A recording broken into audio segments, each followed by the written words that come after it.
I've done probably a dozen or more of these Squarebody Chevy truck dash pads and covers, a dozen or more each. I think I figured out how to do it. It's not rocket surgery. Anyway, I've got a dark blue one that I'm going to put on today, and I just need to find a truck here that's a suitable candidate.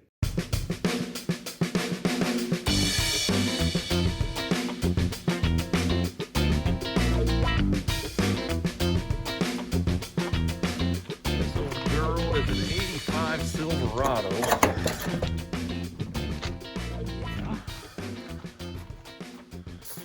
Oh yeah. Oh yeah, we can make that work. But honestly, we're going to be redoing the seats on this, the door panel, the headliner.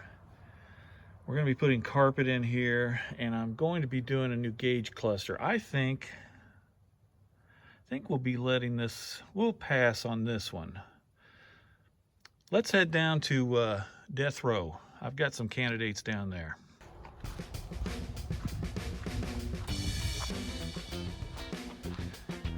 Well, now this one will work, I think. Well, this one is a 1983. I think this was a Scottsdale. Let's see. Oh yeah, we've got the interior of many colors. However, this will work. I think we're going to do this one. Let's hit it. This Chevy truck, the square body dash pads are super easy to remove. Originally, there were 4 hex head bolts. I think they're 9/32. Here, here, here, here. Well, they originally came with 4. There's maybe 4, a few less. Around the side is a Phillips head screw. You can see it in the frame. Over here are Phillips head screws. You'll remove these. You'll pull the knobs off your radio, if you have a radio. You can pull the knob off your headlight switch, if you think you need to, but you're just gonna pull the dash bezel out, just a few inches. And then there's nothing but retaining clips along the windshield bottom here, and you're just gonna slide this back. And that's it. Easy peasy, lemon squeezy.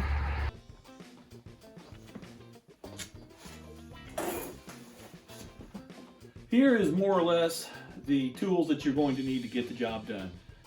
Really, it's more than you need. I'm including all of these things, and you can work your way down. You just need some clamps, any kind of clamps, heavy-duty clamps, potato chip clamps, some glass cleaner, some RTV silicone sealant. Now, these dash cap overlays do come with 1 tube, and that's not enough. You need another one. I use Permatex. This is a clear adhesive sealant, and the part number on this is 75151. I think also 80050 is about the same thing. And so you need a little bit, you need about 1.5 tubes, to be honest. A sharp thing, box cutter, just some pliers, some cutters, something to be able to grab onto the material. Also, I'm using a heat gun, just a Wagner heat gun. Now, there's some people that have used torches, just small handheld torches. Those work fine. The heat gun, I have found, covers a little more area, so you can remove a little bit more material, and you don't have quite the risk of igniting it or damage to the foam underlayment. But this is what you need to get you going. These dash caps are sold through outlets such as Summit, RockAuto. The manufacturer, Coverlay, also sells them directly through their website. $150, $170. I have recently seen examples on eBay of similar dash caps for sale for between $60 and $70 with free shipping. Folks, you truly and honestly do get what you're paying for. Now, there's been complaints that these are thin and they're brittle. You know, hey, there's no way they can last. They're just too fragile. Yes, they are thin. They're ABS molded plastic. They have to be thin in order to fit over your existing dash. Otherwise, they're going to be the equivalent of a bad toupee. These dash caps can look really good with just a minimum of prep. However, if you're trying to sell your truck on Marketplace and you're putting a crooked number and 4 zeros behind it, then these things aren't for you, because you're not going to fool a judge at a high-end car show. Now, Coverlay will tell you that you can install one of these dash caps in 30 minutes. You really should take longer. They will also tell you that you can install one of these dash caps in your truck without removing the existing dash, but you really should. And you should also do a trial fit without any glue, without doing any cutting, because you don't want to find out too late that you bought one that was made for you by the new guy. Of all the videos I've watched online of guys installing new caps on these old dashes, only one uses the technique that I'm about to show you. So the first thing I'm going to do is just pop these vents out, pull this strip out, and we're going to get started. So this panel is connected with these little clips, these little nuts, and as well as your air conditioning ductwork. This has been out before. As you can see, some of these have broken. These do break easily. I'm using a 3/8, just a deep well. I don't even have a ratchet on it. The ones that have survived the previous removal seem to be coming loose.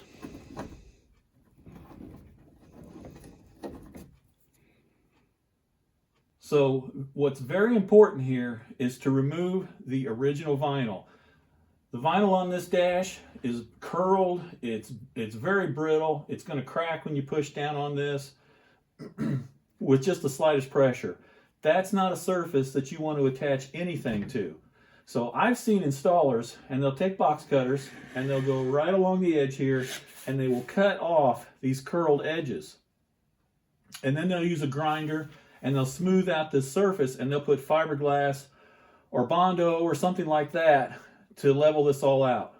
No, we need a completely clean surface, and the cover will fit that much better without having to go over the top of this existing pad.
When it comes to your corner speakers and your center speaker, your new dash cap overlay already has all that there, so you're just simply going to cut these out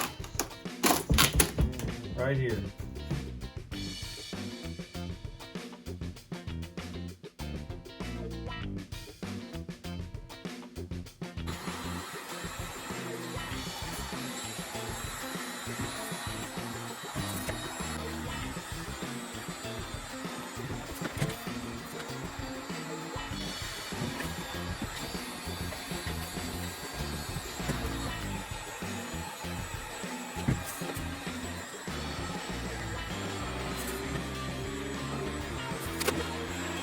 Now the vinyl's gone.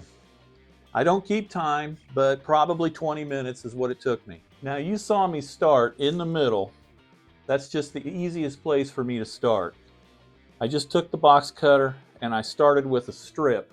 I cut a ribbon and then I worked my way out. And like I said, that vinyl was brittle. It was just like pizza crust. And you can't expect that to be a good bonding surface. But when I focus heat from the heat gun in that small area, it softens it up very quickly, and you can just pull it back and strip it off with the pliers, the wire cutters, whatever. You saw me even use my hand sometimes, and it's hot. But I just ran the heat gun along the edges and pulled it off in strips. The same way, just a small area, use the heat gun, keep it hot. You don't have to stay in one spot very long. You can just kind of rotate your gun, move it back and forth as you're working the vinyl. And again, it turns very stiff cardboard-like material into very pliable rubberized strips that just come off very easily. Now somebody out there is watching this video, wringing their hands, pulling their hair. What have I done? I watched your video and I've ruined my dash pad. Now I'm going to have to spend $500 and I'll probably have somebody install it.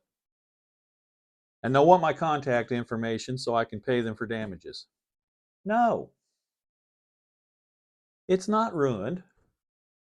It's just the way I wanted it to be. Now you have a surface that you can put adhesive on that will hold, not some old brittle, flaky vinyl. And it's smooth, it's uniform, and it's ready for the dash cap to be installed. And I told you already I had to clean these out. That was a mess. I cleaned both these out. That was a mess. And that's fine. The new ones, they come with all that. So the next step is take your glass cleaner and you're just going to spray this down. All right, you're just going to spray this down. It's brand new, I know that, but that doesn't mean there's not some sort of debris or something sticky, or just, you know, just go through the motions. Just wipe it out. And then after that, you're going to run your glue along the edges, all along the perimeter. Take a tube and a half to do that, all the way up here. This is the weak point right here. And I'm going to show you. I've got one outside that I did 7 years ago, I think, and it's still holding up. But right here, it's the early one. It's a much thinner piece of plastic right here. It's come loose, and it needs to be reconnected. But anyway, so you're going to want to run about a tube and a half all along the perimeter, around your vents right here. Do not put any around your speaker. Do not glob it up in the middle.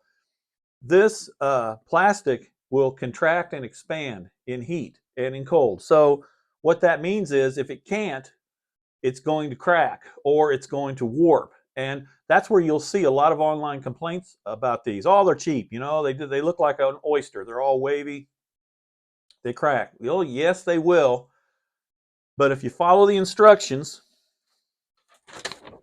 that come with it, okay, they come with it, and I'll post this, you shouldn't have any trouble. Matter of fact, read their instructions and then watch this video again. So after that, okay, it's just gonna slide on pretty much. All right. Look, I mean, there's not a whole lot to this. I'm just doing a test fit right now. But at this, once you've got the glue on, then you want to clamp it right here. Okay, it doesn't have to be, you can use vice grips, I guess. You know, you don't have to clamp it down with brute force, but you want it to remain in contact with the adhesive. That's all. You don't want to have it pinched so tight here that you're about to bust it. You will have to do some trimming. Where? Well, normally you'll have to trim like right around here because you can see that. Now these are notorious for sticking out right here, and I'm going to post some pictures. You'll see that. It is what it is, and I hate that saying, but it's the truth. That's from day one, the first time I used these till now, they just tend to stick out over here. And sometimes they are a poor, not so good fit up here. And you can see, if you keep the old vinyl, you will see it under there. And where my method is really a great help is if you're changing interior colors. Say your interior used to be light blue and you're using a dark blue, or it used to be red and you're going to black. It will show up around here. So, I mean, you can dye the old dash if it's not that bad, but my opinion is the best way, remove all of that vinyl and then put it over a bare surface. Once you have the glue on here and you have this attached and clamped, you can also use painter's tape to secure loose edges. You got to allow about 8 hours for it to cure. I usually go 24. So if I get done with this at 5 o'clock in the afternoon, it sits all night in my shop and all the next day before I pull anything apart. People can add weight to the dashboard, to the top, books, metal, something. Just lay a blanket over the top to protect it. But again, I use clamps and some sort of tape if you feel that's necessary. Don't armor all these. Don't use acetone. Don't use paint thinner on anywhere on the surface. That can cause the dash to warp over time as well. Well, folks, that does it. That's all I got. That should give you enough that you can go and do your own square body dash pad and feel confident in doing it, that you're going to do it right. But as always, post your questions, your comments, your complaints, your good jokes below, and I'll try to get back and answer all of them. But as always, thanks for watching. Talk to you soon. Bye.